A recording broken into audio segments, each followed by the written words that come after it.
So this time we've got you from your home, and this evening, let me just actually get the ball rolling. Tonight we've got Dr. Pavan Kumar sharing on how to reclaim your power.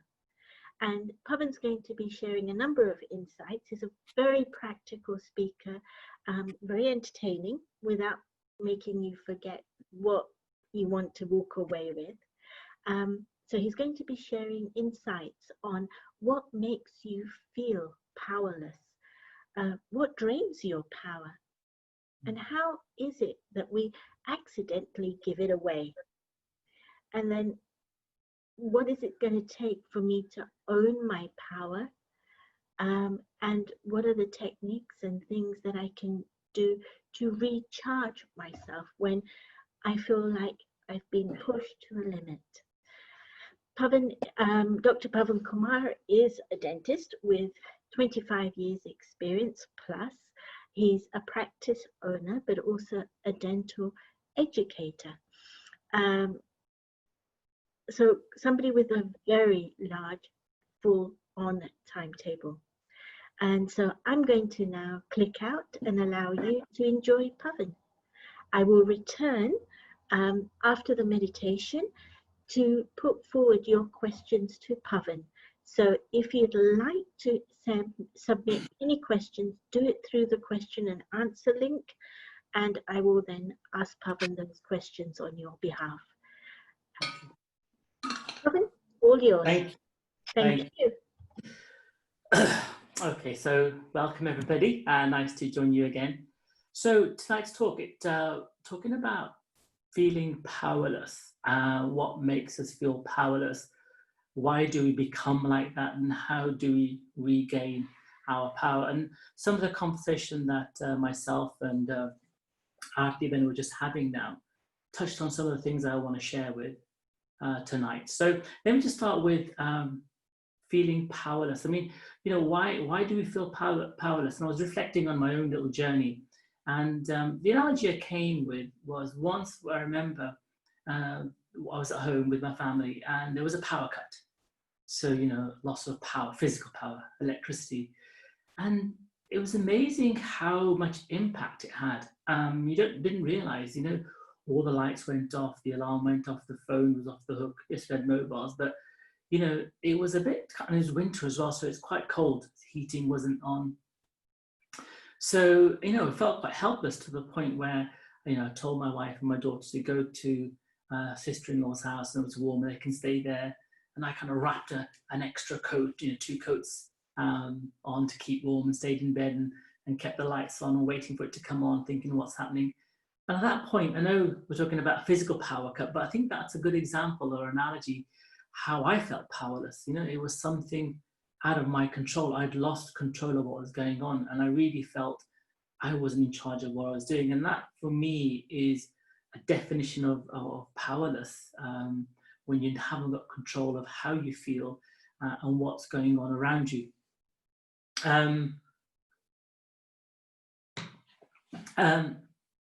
So I think that would be my definition. So anytime that one feels vulnerable, you know, that's probably losing your power. And I think it doesn't happen overnight. I mean, that was a sharp, instant thing that happened with the power cut. But I think when we're talking about losing your power emotionally, I think it happens slowly.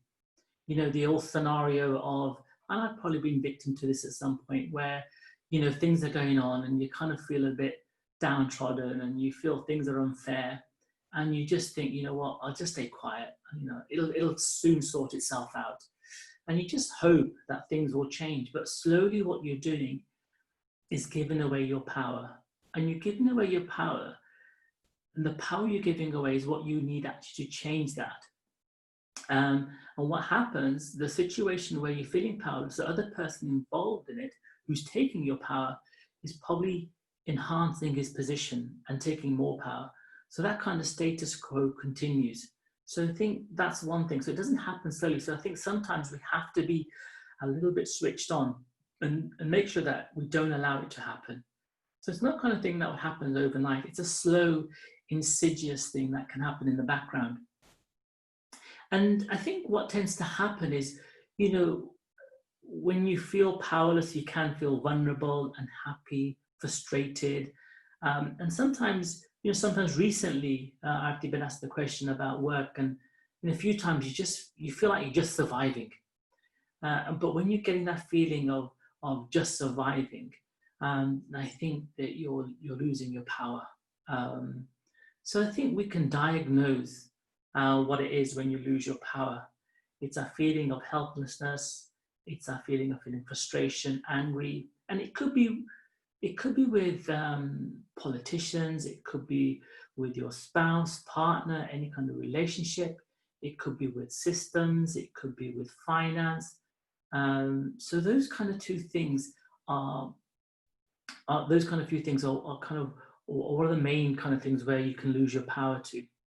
Um, so I think the other thing to look at it now is, so okay, I've lost my power. I've lost this kind of feeling of feeling in control. So what kind of power are we talking about? Are we talking about power as in like power, or are we just talking about power? So I think for me, I would say my power, for me personally, I looked at it in two ways. One is power of external things. So a power of, say, money, title, relationship, the people you know, the networks that you have. So that can give you power. Or by agency, some people may call it. And the other power is the power of the self. So I think you can see by just the definition, when I was talking about how we lose our power, I'm talking more about those agency powers, you know, where you're relying on your power through relationship, money, title, friends, networks, and stuff like that. So the difference is that can be taken away, as it is on maybe a daily basis, on a regular basis. It happens a lot. But the one power that really can't be taken away is the power of the self. This is the field of the inner being, the innate self, and we'll delve into that a little bit more. So we really got to shift our identity to this self, this core. And I think that is where we have to tap into our real power. So one is understanding when we lose a power, what it feels like when we lose that power. And the other thing is, okay, so I've lost my power. What do I do to gain it again? Then understanding that, you know, what was my power based on? Was it based on a little bit of not a falsehood, but support materials like agencies, you know, like I mentioned, money, relationship, friends? Was it based on something that I really had no control over? Because if you imagine, if you have no control over something, you know, like Murphy's Law, Sod's Law, whichever law you call it, that if something will go wrong. And in the same way, something that's not yours to control will go out of control. You will lose control of it. So beware of that. So the only power that I feel for myself personally, and I think for us, is the power of the self. And that's what we need to shift our focus and get back to that. And I want to talk about, you know, this process about becoming powerless. We mentioned about it happening gradually. And sometimes when I've been kind of not a victim of it, and I'll mention the word victim, is because you allow it to be, because you think, oh, you're doing a nice thing, you're doing a good deed by just being passive, allowing it. You know, it may be seen as a spiritual thing to do, just to allow people to do that. But in fact, what you're doing is you're slowly, chronically eroding away your power without knowing it. And what happens, you just kind of accept the status quo. You just think, well, you know, I'll just accept it as the way it is. And you almost become defeatist to a point where you think, well, that's my lot, you know, that's what I deserve, or, you know, that's the way it is. And you just accept it. But what happens is in that moment, and I mentioned this word before, you lose that self-belief, you lose that self-esteem, and you become a victim. You actually become a victim of that. And then you can't move out of it. It's almost like a vicious cycle that develops, because you become a victim of it. You lose some self-esteem, you lose self-belief. And what tends to happen, you know, it happens biochemically in our brain, is that our decision-making processes are affected. Basically, we fail to make good decisions, or we fail to make decisive decisions. And, really, we need to explore why I've become a victim. And that's the hard work. So I'm going to talk more about how to change that, how to regain your power. And I think the first thing is, when you do find yourself feeling a victim, or feeling that you feel you're surviving, or you're feeling you're just getting by, or you're feeling, powerless, or you feel drained or something, like I said, the only way we can get ourselves back, and how I got myself back out of a few situations, is to regain the power of the self, this introspection, this focusing on our inner being. And what do I mean by that? I mean, we have to change our thought processes. We have to change how we see ourselves. And it's knowing who I am, who I really am. There's three kind of questions, like, who am I? What's my real identity? What am I about? What do I want? What do I want out of life? And, then what do I do? What do I need to do about it? What do I have to do? So these kind of three questions, like knowing who I am, knowing what I want, and then knowing what you need to do. Those three kind of main questions, I think I found helpful to get to the core self. And once you're at that core self, and you recognize and you create an association with that for yourself, that's the complete opposite of the victim status. Because I think at the core self is this kind of, people call it the chi, the life force, the spirit or soul. It's our being, it's our inner being, and that is kind of an energy source. It's where everything emanates from. And this point, you can begin to empower yourself. And that means by changing your thinking, changing your perception, and having courage to make that change. Now, these things are easy to sit here and talk about. And it can be easy to do sometimes, but I do understand it can be difficult. And for me, some of those things were difficult. So my journey, when I was facing hard times, when I was feeling powerless, when I was feeling part of the system, I didn't really have control. I was working, paying tax, doing my duties, and it was just more of a process. That's what started my personal inquiry. And it took me, I would say, a good 5 years of slow, steady, I'm not a quick learner.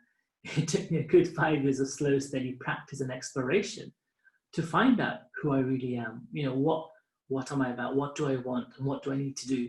So it took a little bit of time. And obviously, I had the luxury at that time of not being in a very desperate situation, but being in a situation where I knew there needed to be some change.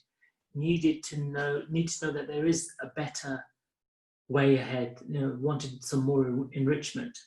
So that's what started my inquiry. And then when I started doing this inquiry, I found out, what's my real core values? Because I think with anything, what I find is when I work from my core values, it's a certain truth.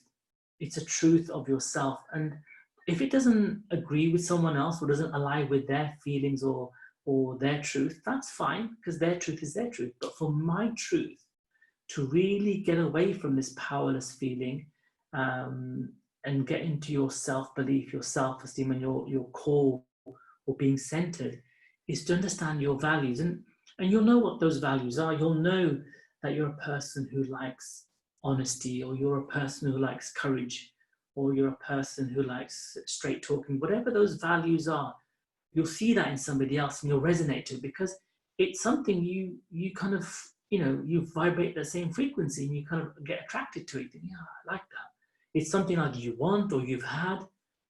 So I think you can explore yourself and try to find out what are my core values: love, empathy, respect, courage, humor, whatever it is.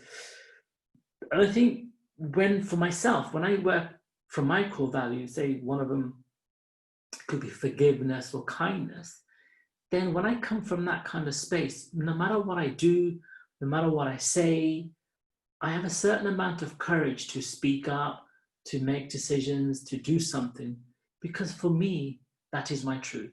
And if it's my truth, then it's wrong, not wrong for me.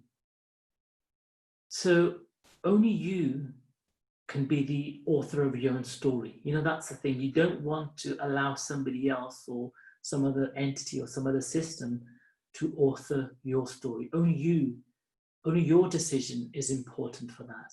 And that's the whole thing of this introspection and getting back to the core of the self where you can regain that power.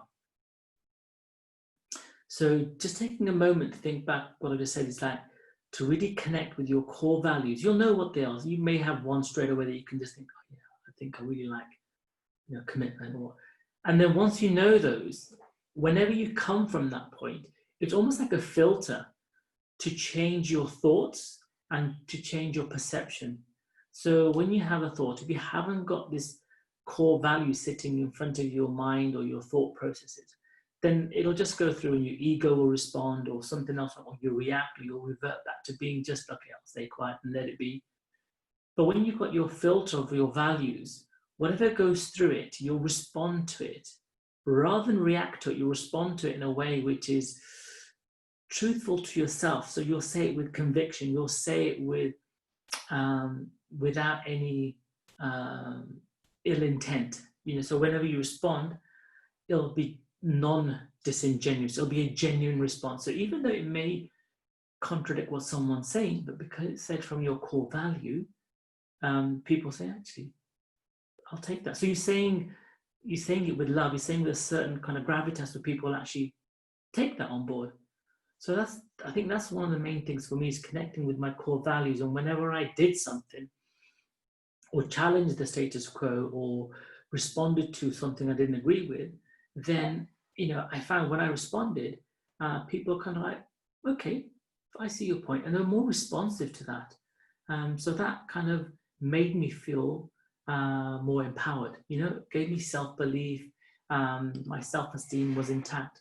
So, and then that starts another vicious cycle where it almost feeds off itself.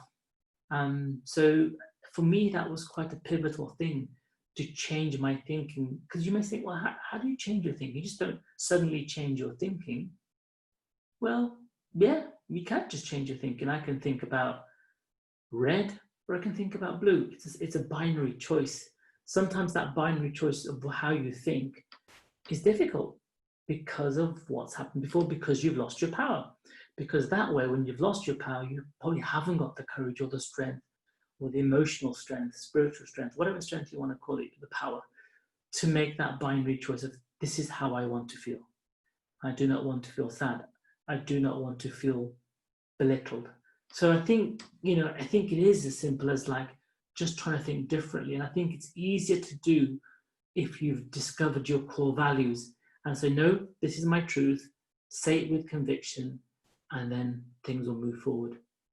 Because if you don't, then, you know, you've kind of got into that powerless system, and you know, you won't be able to make these kind of changes and choices to change your perception. Because I think those are one of the key things to regain our power, is to really change our thinking, change our perception, you know, change the language, you know, rather than say, oh, I can't do this, I'm no good at that. So, well, I'm going to try this. I've not tried it before. I'm not sure how I'm going to do it, but I'm going to try it and see what I do. So even that subtle change of language, just changing positive language, just using more of that, would be enough to help change your perception, would be enough to maybe move out of that kind of powerless feeling and give you that little bit of courage to move forward. And it's almost like, I've said this before in a talk before, and you may have heard me say it before, it's like the whole thing about lucky charms, you know? How many of you out there believe lucky charms work? Some do, some don't. But the majority of lucky charms work, and that's been scientifically proven. And it's not because that four-leaf clover or the lucky rabbit's paw or the shoe horse that you carry in your back pocket always pinches when you sit in your car.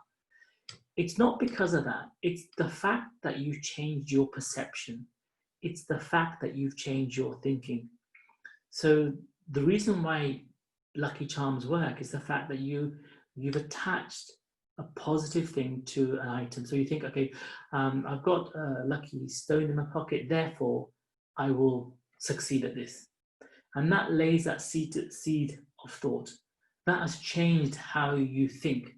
Automatically more courageous because you feel you're lucky. And if you try, you succeed. The problem is sometimes we almost talk ourselves out of trying. So the lucky charm does work. So, okay, you may not want to carry a horse's shoe in your pocket or a four-leaf clover if you can find one. But, be your own lucky charm. Say, okay, Pav, I'm feeling lucky, so therefore I'm going to have a go. So just having this attitude to try, to change, to move forward, will make a difference. And you'll find that this little bit of traction you get into a positive outlook will make a difference. Excuse me. So yeah, coming back to, you want to be the master of your own destiny. I know I've used some of these kind of like taglines, but they are true. But you've got to make them work. They won't happen by doing nothing. What happens by doing nothing is you lose your power. So we need to do something. And with anything in life, especially for myself, there's always been an investment in time, in exploration, for self-inquiry.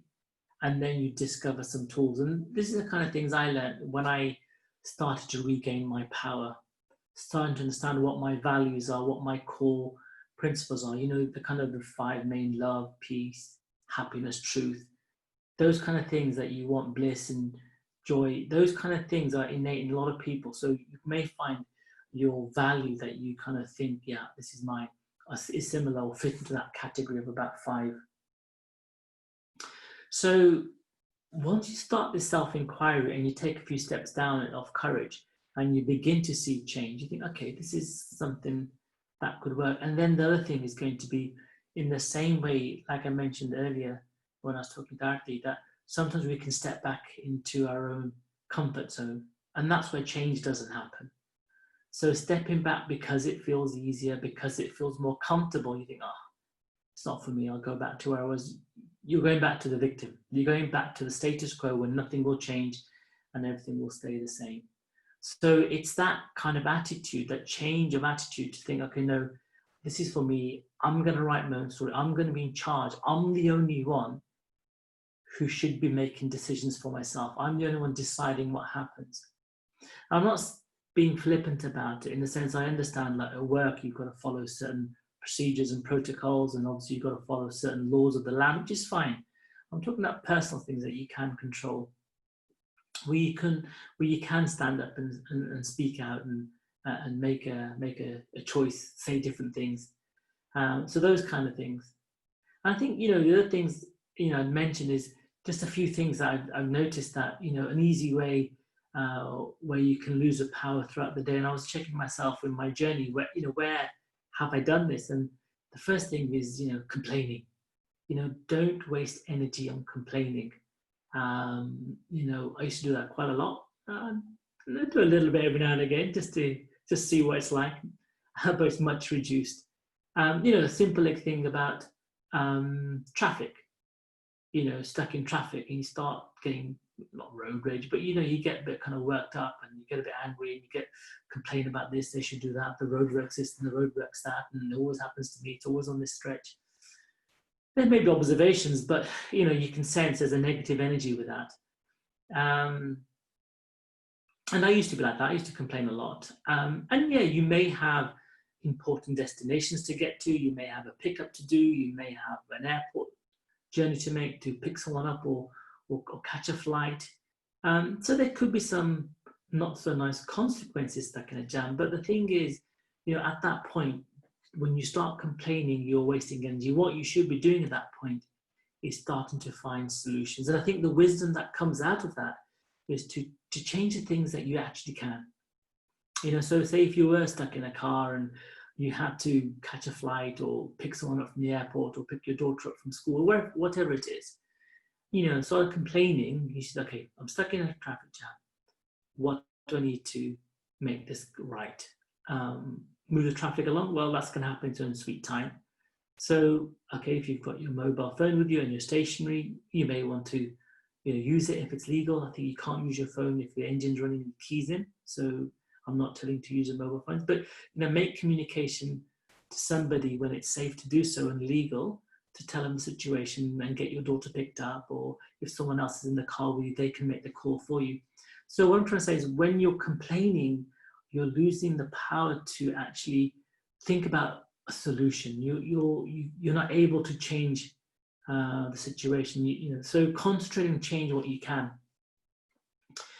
So that's another important bit. I remember once I was driving to my workplace. It's only a 45-minute journey, but it took me actually 3.5 hours just once on the M40 and M25, good old M25, and I was going to work, and it wasn't important, but I like to be on time, so I was getting a little bit annoyed that I'm not going to be on time. But when I realized I'm stuck there, there's nothing I can do. There's a lorry that's jackknifed. I'm not going anywhere in a hurry. I just rang at work, told them to cancel my patients, apologize. If there's any patients who are concerned, they can give me my number and they can call me or whatever it was. And I'll be at work whenever I can, but I'll give you an update of the journey. And then I just thought, well, I can't change traffic. What I can change is my situation, which I did by calling up and rearranging it. And then I just thought, well, enjoy the time, hands-free, made a few phone calls to my parents, listened to some music, something was on the radio. So, making the most out of it. Even in that shopping queue that, you jump queue to queue and the queue you jump to suddenly slows down. And even then, rather than getting worked up, just take the time out for some silence and reflect on whatever you want to reflect upon. So use that time. So don't waste energy complaining about things. Look for what you can do to find change or move forward. And the other thing I find about powerlessness, or when you give it away, in my situation, looking at the times when I was ill, so having self-pity gives you power away, because you're going into that kind of needy status. Help me, I'm not good, or help me, I'm ill. So not having, not getting involved in self-pity, but instead turning towards gratitude. Think about the things that, oh yeah, I have got someone who can care for me. When we're talking about ill health, I can go to the doctor, I can get to the hospital, someone will see me, I will eventually get better. So in situations where you're finding yourself, maybe if you're hurt in a relationship, self-pity, you need to get out of that mode, because you think, again, what am I gaining out of this? What am I gaining by complaining? What am I gaining by feeling self-pity? If you ask those questions, and you've got to remember to ask those questions, otherwise you'll just get into that cycle and just end up being powerless and not do anything about it. So when you ask those questions, you can actually, let me be thankful what I have. Let me be grateful. And people talk about having gratitude, and that's another big thing that's gaining traction. A lot of people are having gratitude journals and practicing gratitude. So I think for me, my natural kind of antidote or opposite to self-pity is gratitude. Be grateful for the things that I have, what I can change, how I can move forwards. And the science is now proving that your state of mind can affect your immunity. So there's studies coming out that saying when you're grateful or practicing gratitude, it boosts your immunity. And the other thing I'm going to talk about is forgiveness. Because another thing I found about this whole power struggle for the self, being powerless and regaining your power, is sometimes when we get angry at somebody and we get frustrated at them, that's a key time where we lose our power. So someone failing to meet our expectations because we're attached to the outcome. And that really, we lose our power. And if we stay in that angry state, we stay in that frustration, and we stay in that kind of hard done by state, the person who caused this or perceived to have caused this upon you,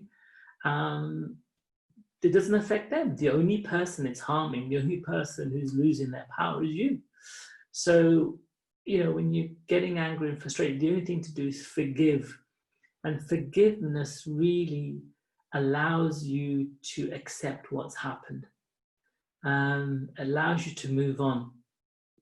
And what it does is, by allowing you to move on, that anger, that frustration, that again causes a biochemical change in you. If you're acting in a forgiving way of what's happened, then again, there's benefit. One, there's benefit. You start regaining your power. You stop losing it in frustration and anger. But then you also gain by not having this negative energy, going from forgiveness, looking for solutions, thinking of a way out from the situation, you move on forwards. And again, the forgiveness, when you practice that, there's a certain amount of kindness. And studies, again, are showing when you practice forgiveness and kindness, it reduces that stress. Because how many of you get angry and you get all worked up and you get all stressed about it and all het up, and you can feel your temperature rising and you can feel you getting red in the face and you can feel your heart palpitating, so that's anger for you. But if you're able to forgive, those palpitations will reduce, the blood pressure goes down, the stress levels decrease. So actually, by being in a forgiving state, by practicing forgiveness, it gives you health benefits, as well as regaining your power. Because each one of these things where you lose your power, it's taken away from your connection to your core. This is why we're talking about that self-core, because that's where your power resides, having that connection with the core. And that's what happens in daily life. And that's what happened to me personally when I was going through my journey of self-inquiry. I was losing myself and losing that connection. And over the years, I've seen how I've improved in my connection and how I've managed to not give away my power and maintain my power, and continue on my journey and make a better job of it. It's almost like, the flow of energy, the field, the energy flow. If there's a blockage, and the blockage could be due to your anger and not forgiving somebody, and that creates a block. Unless forgiveness comes and melts that away, the flow of energy can't happen. The flow of exchange can't happen. The flow of life can't happen. So it's quite a negative energy to have. So when you can forgive, you're allowing that flow to happen. If that flow in life happens, then power starts to flow. You regain some stability and regain power, and you can move forward. And that episode can then develop a little bit more. So these are things that I kind of came across in my own journey. Really letting go of this anger. And the thing is, when you forgive, there's a certain type of forgiveness. It's got to be unconditional forgiveness, where you really mean it, like, yeah, I forgive you. Yeah, that's not going to work. They're going to know you're not genuine. So it's really, again, and this kind of genuine forgiving happens again when you're connected with your values, what I mentioned earlier. So if you're connected with your core values, then when you do an action, forgiveness, then it comes across as being a genuine response. It's a genuine altruistic kind of action. The other person feels it, you definitely have felt it, and you've let that go. So it won't come back. And if you've let it go fully, it won't come back, and it's still niggling in the back of your mind. So it's having that deeper forgiveness, that unconditional forgiveness that really works. So those are the kind of main things about power that I found for myself. And I think the hardest thing for my journey, and I think the hardest thing that people may find, is this kind of changing our perception, changing our thoughts. And that really takes a little bit of time and practice. Like with anything, it does involve effort, involves engaging in what you need to do. So if you ask those 3 questions, who am I? Understand your greatness, understand your qualities. What do I want? What do you want out of life? What's your journey? And what do I need to do to gain or get there? Then those questions will start to unlock that connection and find out what's going on. So changing the perception of who I am, what is my greatness? not that I'm just just a little cog in the big machine. No, I'm great in my own self. I'm playing my role perfectly. I'm doing what needs to be done. Having some respect for yourself, that self-respect, enables you to have some feeling of gratitude to the self as well, that you're able to make these changes, that you're able to, that you are important. And it's not a lie, it's not something false. Everybody has a uniqueness, everyone has a gift. Sometimes we don't know what it is, and sometimes we haven't been able to access it. But by connecting to the core and understanding that you are this being, that it is inside you, and only when we connect to that can we begin to discover who we really are. And only then can we discover that actually this power, or this powerlessness that we feel, is us. I'm kind of responsible for it, not what's going on the outside. I'm responsible for it because I've actually got the choice to either give it away or not to give it away. And not to give it away is by saying, no, this is not what I believe, this is not what I want.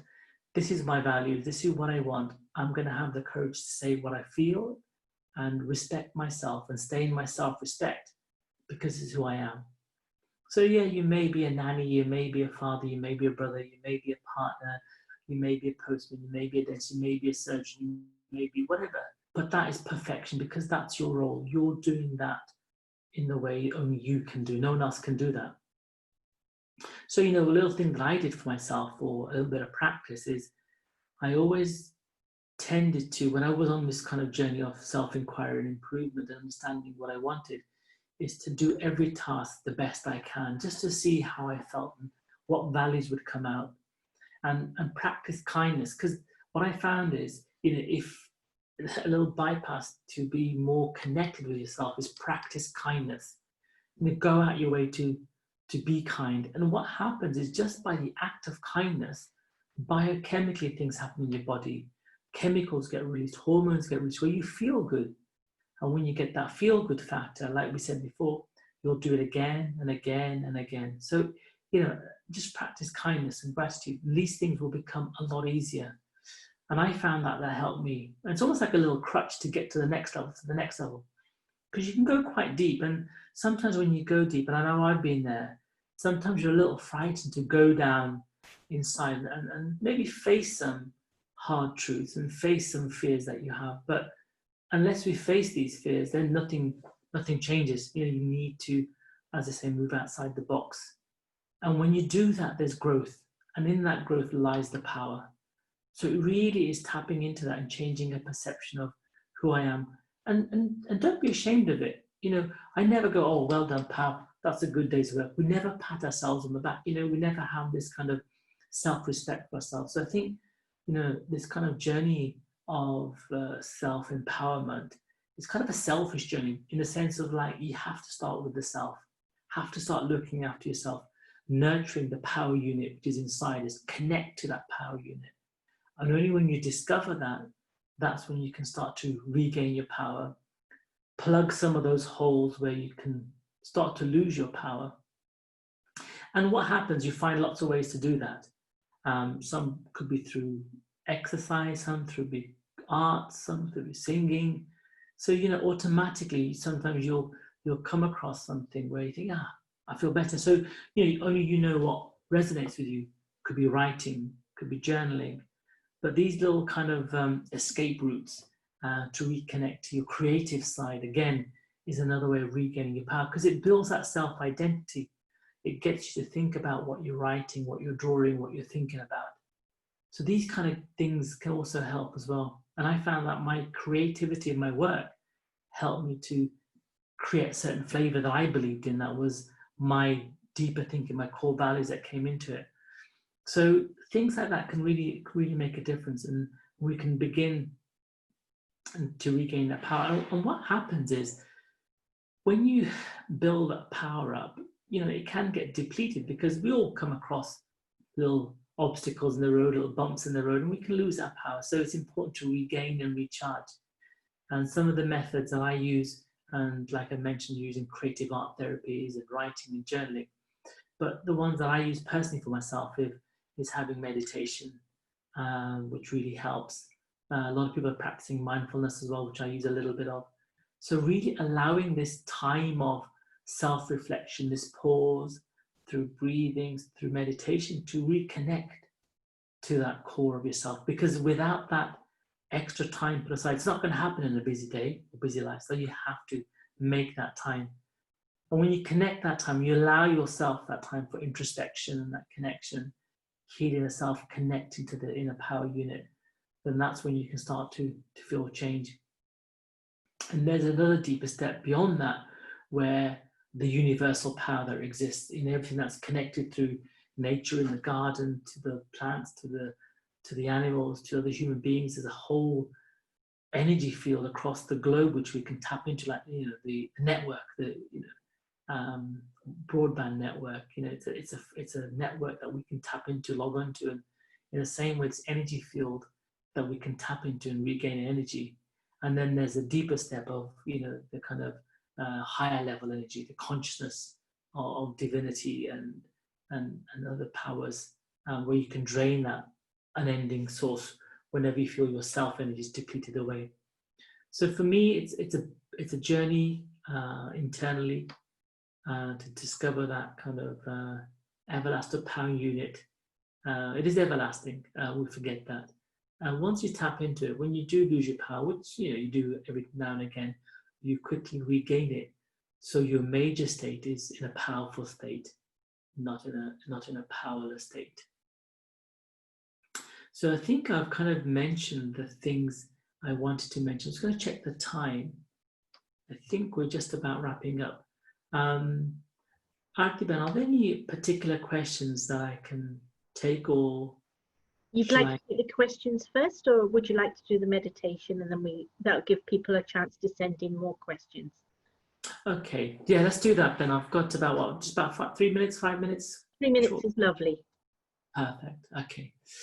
So yeah, I've shared a few ideas and thoughts, and if you have any questions, you can pop them in the chat. So just going to take a little bit of time. If you just sit back and just let your body relax into the chair, sofa, wherever you may be. You can open your eyes, close your eyes. Just take a few deep breaths. Just breathing out, breathing in slowly and deeply. And as you do that, slow, deep breaths out, you feel an automatic calm coming up across you. Maintain that, focusing on the breath. And a little body scan. If you've got any muscle aches, just give them a little twitch or a little tweak and let them out. Maintaining nice, slow, but deep breathing. And you maybe think about the question that I asked. Knowing who I am. What's your core value? Do you resonate with love? Do you resonate more with courage? Do you resonate with peace, truth? Feel your core value. You know deep down what feels right inside. Once you feel a core value, that's you. That's part of you. Understand that's one of the many values that you have, that you hold. Just because one is resonating more than the other doesn't mean you haven't got the rest, but they're all there. And they'll be used when they need to be used. But hold on to the one that you feel connected to. Feeling that's your true self. Feeling that energy within. Knowing that there are some more values of power. Once you know who you are, you can begin to think of what you want. What do you want in your journey? What do you want your story to say about yourself? How do you want to explore this wonderful journey that we have? The opportunity to get day in, day out. Once you get an idea of what you want to do and how you want to experience it, then you'll begin to get some answers of what you need to do.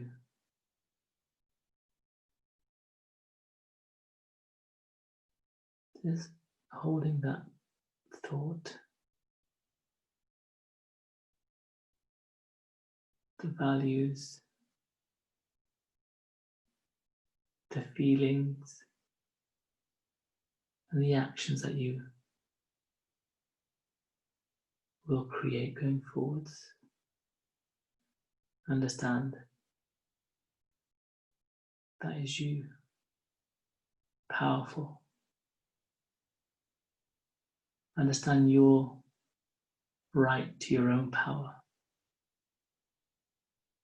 Promise yourself that you'll not give it up. And if it does happen, you know how to regain it in a second. So taking a few more deep breaths. See if any other values resonate. Enjoy those. Begin to feel that you are a powerful being.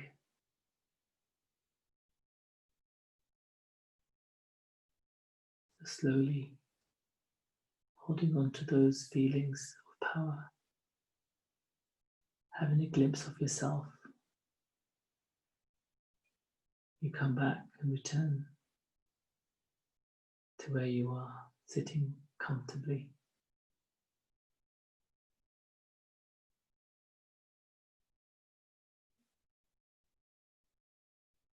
Thank you.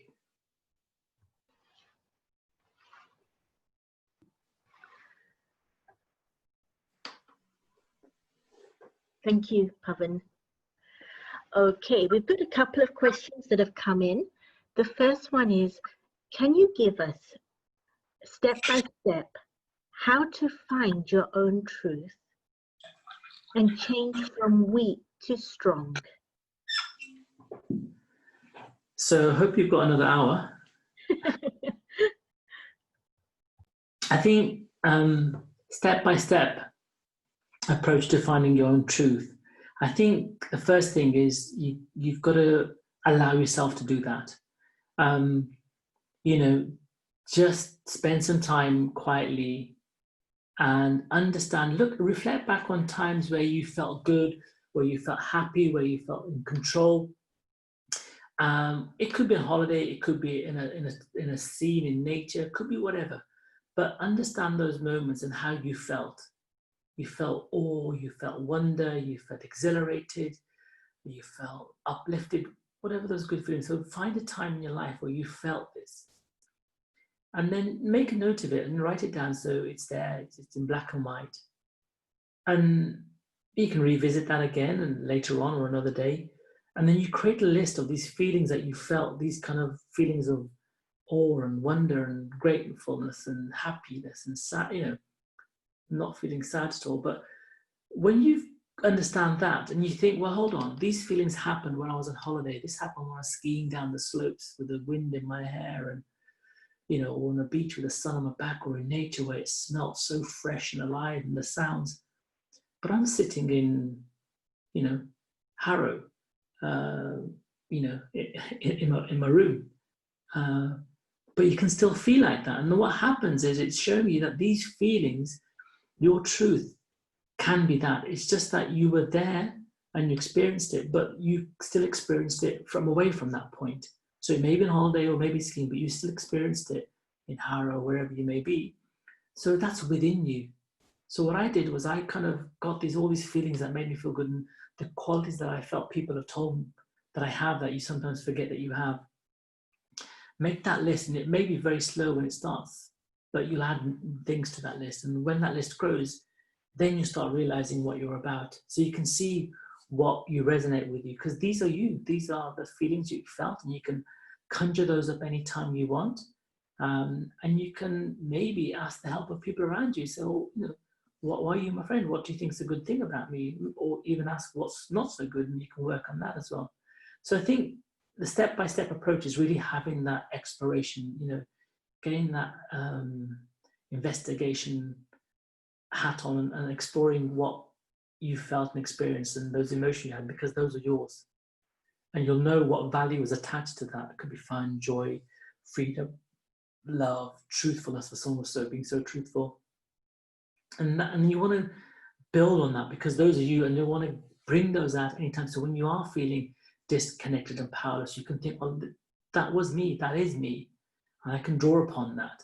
And it may be, for me, it was initially, I need to take a bit of time out. So I'd walk away from the situation for a little bit, get a glass of water, buy some time, get a moment of pause, so I can reconnect to that and understand that this is who I am, this is how I feel. And when you go back into that situation, you've got a different bit of calm. You've got a different outlook. You've engaged your value, your truth, your love, your empathy, whichever value you're working on, and you can work in a different situation, as opposed to before, where you didn't connect to your values and you reacted from the ego point of view. You just jumped in and got defensive, and that block happened where there was no flow, just headbutting each other.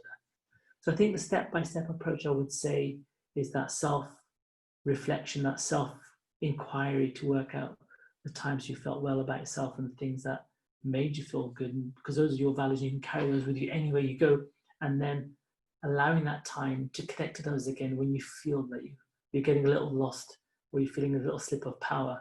And you can get that back within seconds with practice. Sometimes you can work on it more, but when you need it, it can come back in seconds.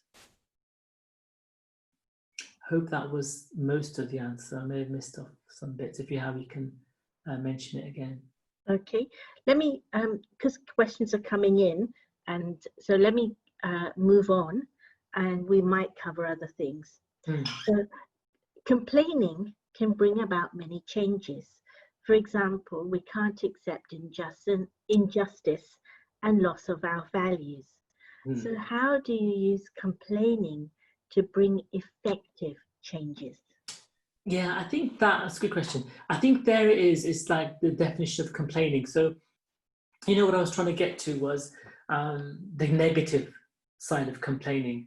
I had a situation today where an engineer was booked to come in to sort out my broadband and didn't turn up and got the wrong day. And I rang up to tell him what had happened. Not to complain, but tell him what had happened, what should have happened, and how it's going to get resolved. So what I'm trying to say is, it's just the perception of the complaint. So complaining for the sake of complaining where you can't change anything is complaining, in my view. So it's just the definition of it. So yes, you know, when there's something that needs to be done, where someone's fly tipping outside your house, you need to tell somebody about it. You may call it, you know, on the website, it's a complaint. But what you're really doing is viewing it a different way. So how can I improve my situation? What do I need to do to voice what needs to be corrected? So I would say it's more to do with the language of it. So complaining is, I think, when you complain, make a lot of noise, but not really get a solution out of it. But when you're actually getting an injustice or correct something, then I would say it's kind of an advisory thing to suggest a better way forward. So it's just changing the language, because when I then engage with the operator, they were much more helpful, rather than me being angry and shouting, "Oh, you didn't do this, you're rubbish, I'm leaving." It was like, look, this happened, there's got to be a reason for it, but let's find a solution. And it moved forward. So I think complaining is one thing, but trying to take things forward in a different way is probably the one I'm talking about.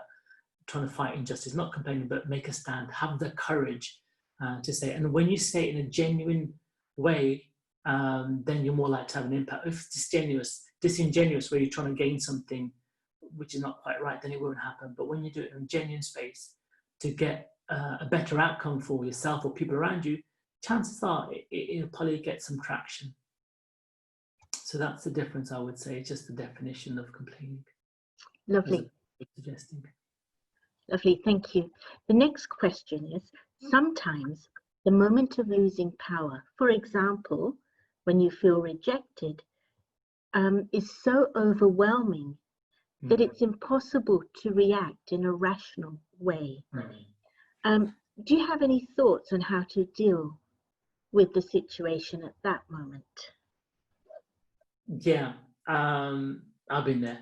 So I think what happens, there is a moment of, call it grief or mourning or whatever, where the rejection is quite deep and has an impact on you. And I think sometimes you've got to just accept how you feel. You feel terrible. You feel not worthy. Accept that feeling. It's nothing wrong. I felt it. I'll probably feel it again. every human being will go through this. So I think having the acceptance of how you're feeling, your emotions, they're absolutely right and entitled.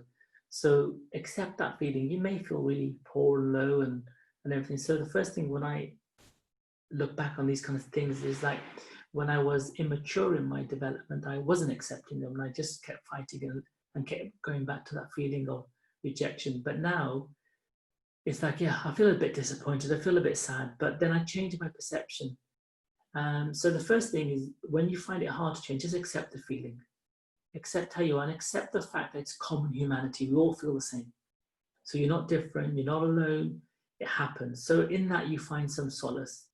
Then obviously, I find talking to somebody who I trust, family member, a friend, a spouse, talking to somebody about that really helps because they'll reinforce that, yeah, don't worry about it, it's normal, things will change. And then the other side of it is the rejection. You have to understand what I tell myself, and I believe it to be true, is they're not rejecting me per se, they're rejecting something about what I've said or done. So they're not rejecting me as the being, they're that power source, the inner core self. They're not rejecting me, they're rejecting maybe what I said or rejecting what I did or rejecting what I proposed. It could be a relationship, which is a bit of a deeper rejection, but I always say they're rejecting something that I've expressed, not rejecting me. So make that differentiation. It's never a rejection of you. So that allows that bit of space to move forward. Then I think, well, what did I do wrong? What could I do better? And maybe they didn't do anything wrong, but it's how they perceive that rejection. So it's not always your fault. It's the person who's rejecting probably didn't get what they expected. So it's their expectation hasn't been met, but it's their problem that they had this expectation. You acted as best you could, knowing what you did, as best you could with all the inputs you had. So I think having that realization, it's not you that are rejecting, it's something that was expressed by you that was taken the wrong way that led to the rejection. I think that is really key, and that creates that space where we can then, okay, connect with your true self, say, I'm not like this, I'm a good person, or whatever it is, or my presentation of my architectural drawing was wrong because I didn't get the brief and I got it wrong and they didn't see it. So have a conversation with that person who rejected it so you can get your side across and think, actually, I didn't see that, you're right. So, I'm not going to reject your proposal for the drawings or plan or whatever it was. So having some conversation, if it's possible, for when you got rejected. So those are the key things, is allow that emotion to happen, feel bad, sad, whatever it needs to, because common humanity, happens to everybody. Then quickly, as soon as you can, understand that's not you that getting rejected, but something you expressed or said or did or presented. And then possibly, if it's possible to have a dialogue with that person, you can solve it. If not, you can understand how else you can then move forwards in life or with the project or whatever it is, how you could possibly do things differently to avoid a situation like this. Thank you. We're coming to the end of the evening now. I don't know if you need to rush off because there are a number of other questions. I'm good. I'm good to tell me till you kick me out. All right, we won't kick you out, but let me just make a few announcements and then people can leave as they need to. So I just want to highlight on Sunday, this weekend, 19th of July, we have a talk with a senior meditator, Sudesh Didi. She's going to be speaking on how to love yourself and others unconditionally, and sharing tools on how to cultivate love. The session is at 11 a.m. on Sunday the 19th. So do register and join us for that. There are also the seminars this week, the personal development seminars, which are building resilience and thrive, as well as make gratitude a habit. There's the morning meditations as well as the lunchtime meditations. You're very welcome to join.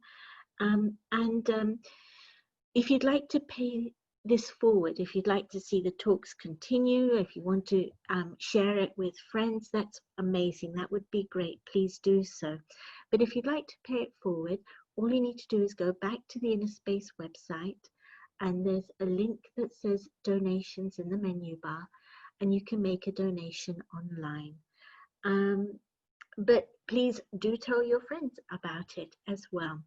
So those were my announcements, and we can go back to asking the questions. So the next question is, how can I keep my power alive when whatever I try so hard to achieve seems not to go the way I wish? Good one.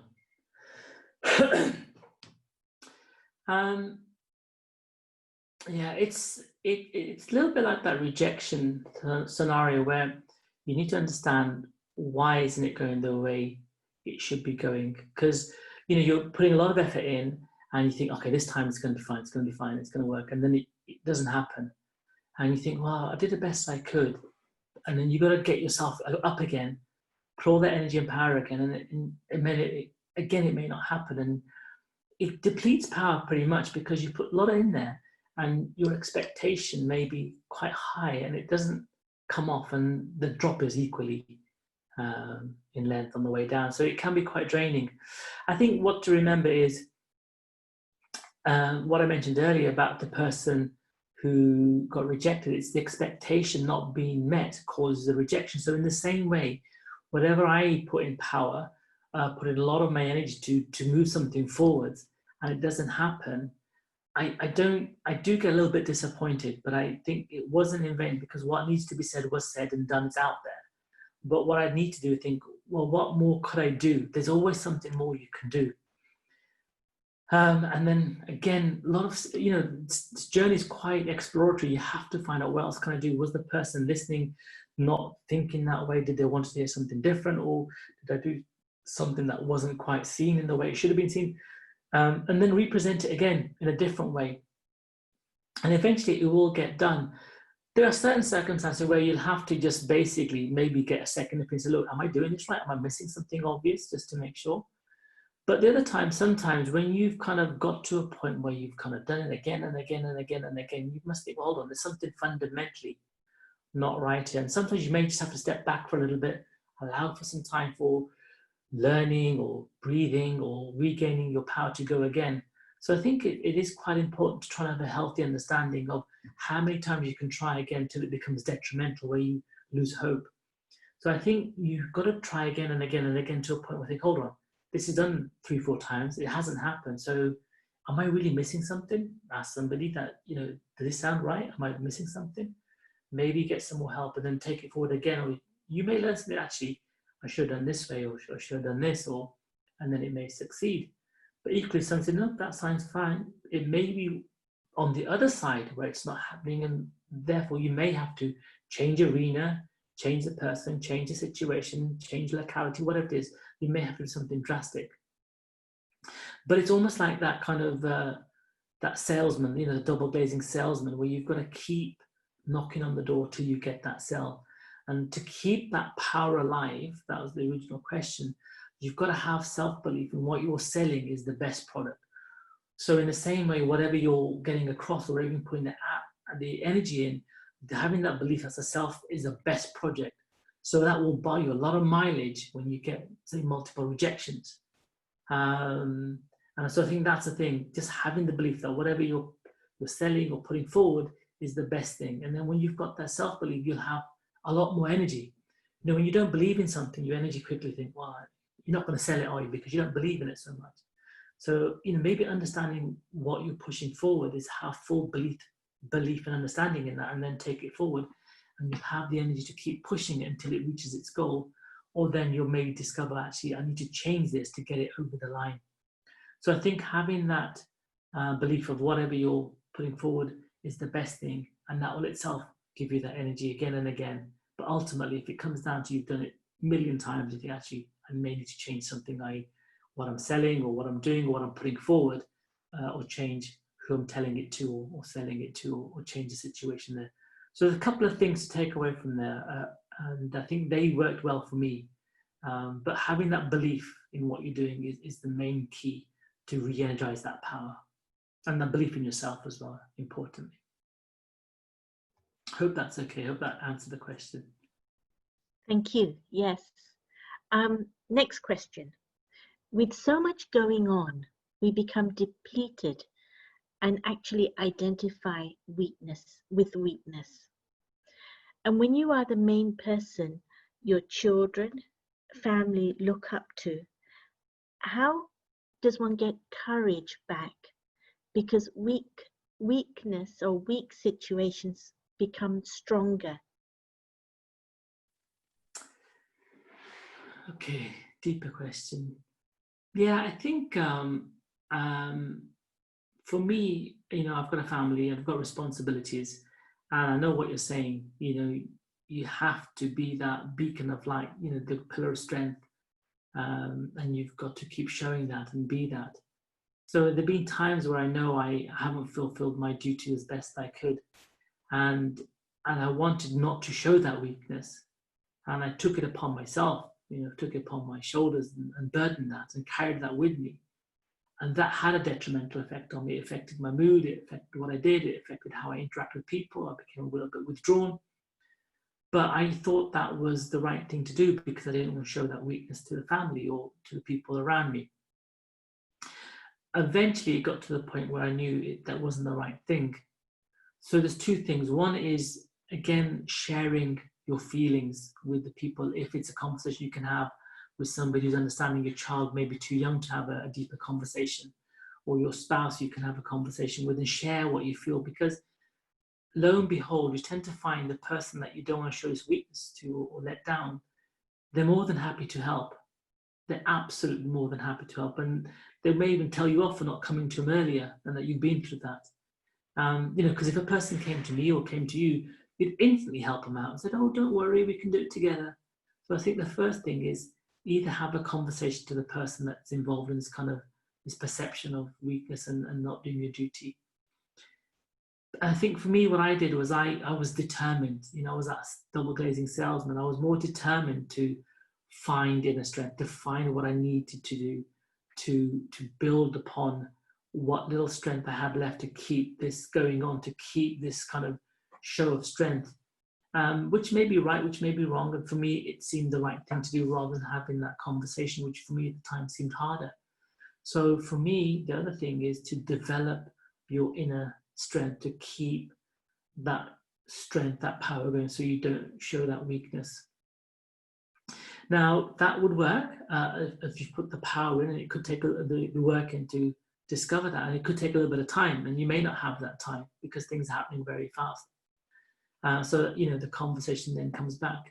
But the other thing is you understand that, and for me, when I was going through my periods, was understand my weakness. What led me to be in that position? How can I avoid it? So again, having that self-inquiry, that detective work to find out where those traps are, to avoid those. It could be better budgeting, it could be better conversation, better friendships, it could be whatever it could be, but exploring those as well. So the third prong is to use those weaknesses to identify those and build strength into those. And sometimes you can't work on a weakness directly. So the way it works for me is find the strengths that you have, find the things that you're good at, build those up. And what tends to happen automatically, like tagging and dragging, your weaknesses improve a little bit. They improve, well, for me, they improved enough where I can control them and let them not come out too much. So where you can't work on a weakness directly, at least it highlighted or showcased where I needed to work. And if I couldn't work on it directly, I would get back to what I could change, what I said earlier, work on what you can change. Build those other strengths up. And as you build those other strengths, your whole level increases, dragging those weaknesses to a high level where they're not considered as much of a weakness and they're more manageable. So that's what I would say to that. Again, if I haven't answered the question fully, do ask a follow-up question, but that for me worked. Again, takes time and dedication, but it's a conviction. And this kind of thing to fulfill duty is quite strong in me, and I'm sure it is in you, and that drives you as well, gives you motivation. But again, what I realized in this journey is, again, I had to come back to myself, my core, had to connect with that to make these extra steps. What is the mechanism by which one can forgive someone when you're angry, frustrated, and finding it impossible to focus on the situation. Yeah, nice one. Happens every day. And I think the thing is, when you're angry, the first thing I've learned is silence. Something's happened, it's not right, you're angry, they're going to be angry, or probably not be in a good state of mind, or they're ready to give you some more. So the first thing is silence, not to respond. Because what happens when you get that response and you really want to be like, no, it's your ego responding to that, because no one likes to be told they can't do this, you're no good at that, you shouldn't have done that, it's your fault. No one likes to be told that, especially the ego doesn't like to be told that. That'll respond first. So you really need to bite your lip and go into silence. Even for a second, even for 5 seconds, the longer you can do, the better, because that will give time to put your ego in check and allow you that space I keep talking about to connect to a little bit deeper into yourself and come from a more neutral or a less angry space, if you want to call it that. And there have been times where, you have to say, look, actually, I can't speak to you now. I'm going to come back to you. And you about turn and walk off. So it's extricating yourself from that situation, either through silence initially, to put the brakes on to your anger response, to create that time to understand what happened, and then maybe able to see the situation from both sets of eyes, your eyes and the other person's eyes. And when you can possibly have a more detached look at the situation, as in no emotion involved, you may see there could be something that you could have said or done that may have construed it as not being right, therefore led to the other person to respond, which then led to you responding in a way that, I didn't mean this, da, da, da, da.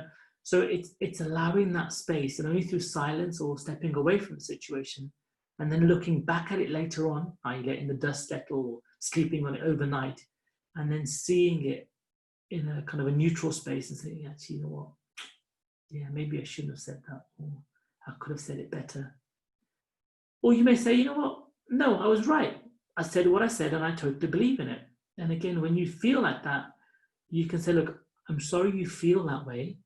And I'm sorry it came across that way, but that was not my intention. I respect how you feel, but this is how I felt.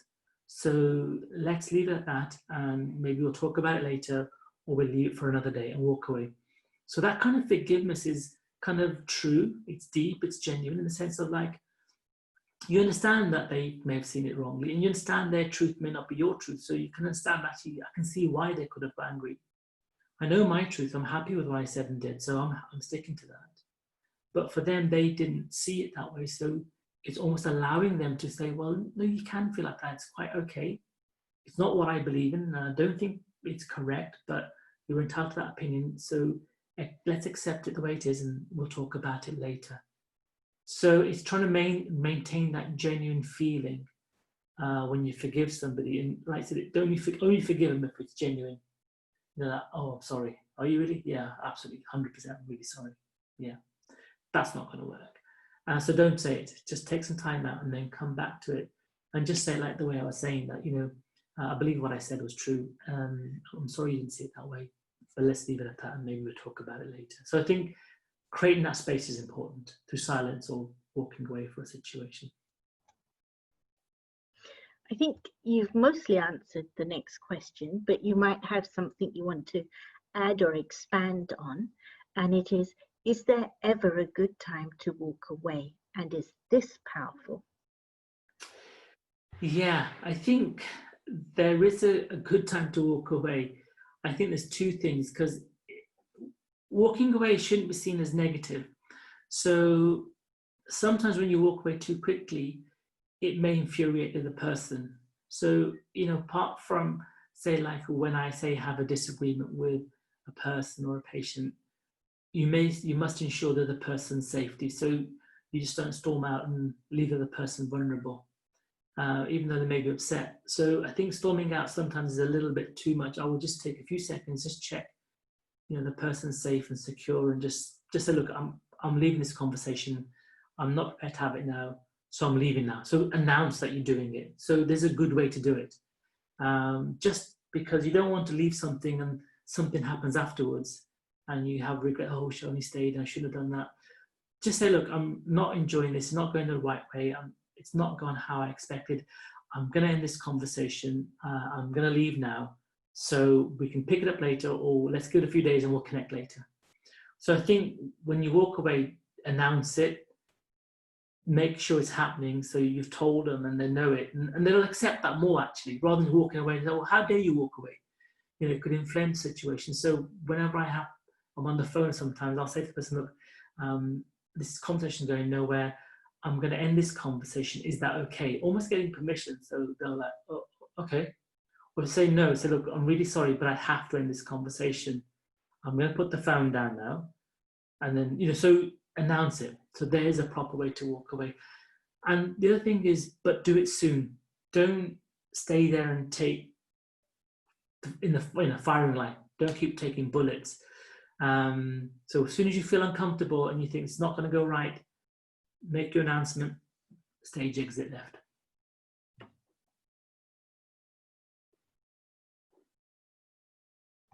Thank you. That was actually very useful. Next question. How do I regain my self-confidence and reclaim my power, as I've been out of work for almost 2 years and still can't land a job? I used to be a high flyer, but it's like I've hit rock bottom. Okay.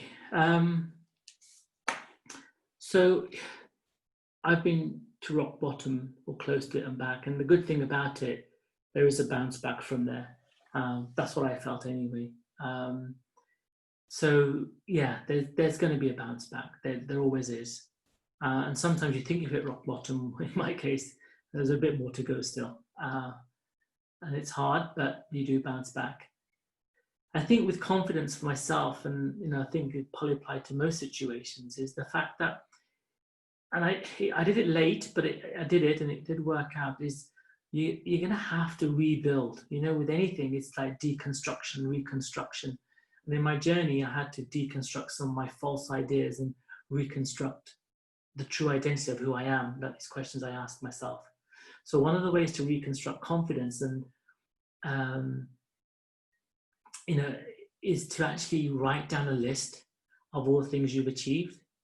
It may sound cheesy, it may sound corny, but it's the thing you have to do. Write down all the things that you achieved. You said you were a high flyer. I thought I was doing well.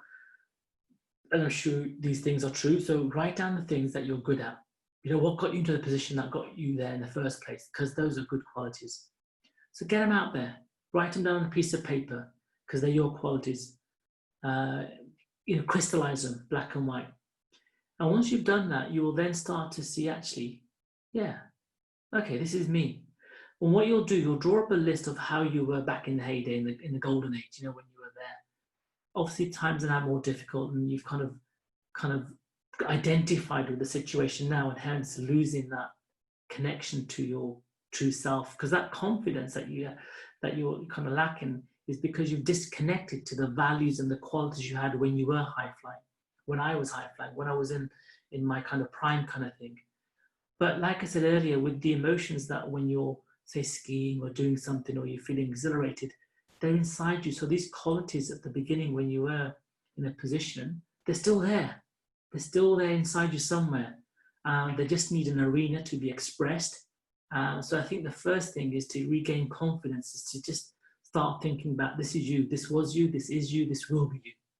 And also make a list, and almost have an affirmation of every day, like, this is you. And sometimes, you know, coming back, and I know job situation, especially now, it's a bit tough out there. But you know what I've noticed in some of my patients and friends are doing is some voluntary work, just to get back out in the arena, just to get back out with human contact, and again, get your values to work, get some of your qualities to work, and then you'll get reconnected to what you can do. So even some voluntary work in maybe not the profession you're in, but something just locally, helping a local charity or something, just to get that connection again, people to see your value, automatically that will trigger, oh yeah, that was me. And then you'll have your list of values that you've written down, and you know that's you somewhere deep down. It's just the fact that you've drifted quite far away from it. So the power will come from exploring what they are, writing them down, making sure that you say to yourself, these belong to me, this is me. And then finding a way, how can I do to get them out again? And that's like going out in the world again, connecting with human beings. I know there's lockdown and social distancing. That's fine, things can still happen. And eventually, you'll open enough doors, and one door will lead to another door, and you probably end up to a position where you want to be, maybe in your own occupation that you had before, maybe in a different occupation, but you feel more fulfilled, and that confidence will slowly go back. So it's rebuilding it with things that you know work well.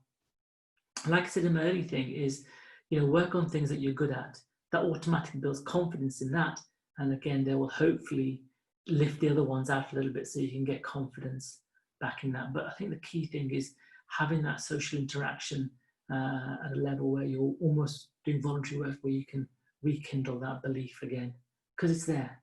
I've been there, lost, and you get back on the horse, and it goes again. Sometimes the hurdle is it can take longer than you think, so be prepared to keep at it. Keep this kind of gratitude journal of yourself, and it will pay dividends. I'm sure it will pay dividends. Thank you. I think there's a couple more questions, believe it or not. So there's one question right at the beginning. You were saying about how we let go of our power to others. But isn't it possible sometimes that when you try to control situations, you spend too much power? And that maybe the alternative is letting the situation run and seeing what happens and stepping in when it's needed? Correct. In the sense of like, that's the kind of analysis which I agree with. So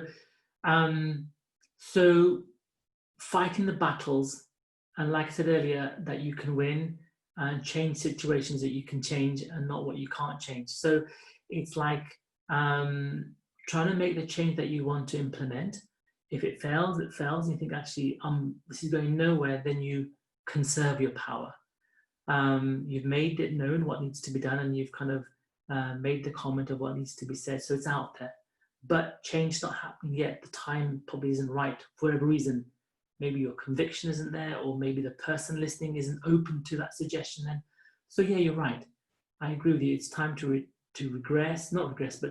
retract into yourself, maintain that boundary, that healthy boundary where, okay, I'll be quiet, I'll allow it to be, but I'm not going to let it overwhelm me. It's not going to start eroding into my values or what I believe in. But I'm quiet, I'll let it be.